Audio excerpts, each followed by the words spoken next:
2 days ago, I got a call from a journalist who was asking me that the party, that myself and Honorable Siranda, we sat in a committee of two, and we have set outrageous nomination fees to lock out people from holding positions in DP.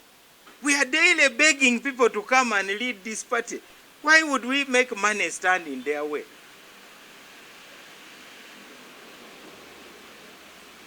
No such thing has happened. And in any case, fees are approved by the National Executive Committee. But there are people who sit every day, and you people are, of course, innocent conduits of their rumor mongering.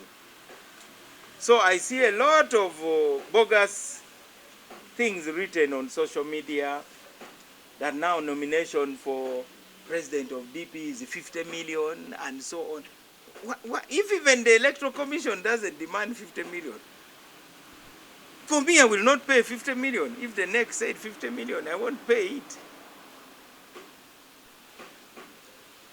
The position of president has a fee because it serves two purposes.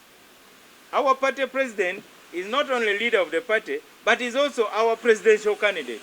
So that is also primaries, unlike for the other positions. So I wish to stress to members of the media that please call the chief spokesperson of the party instead of spreading rumors, because I stopped respecting you, and I think you want me to respect you. And I'm still around in this country for long.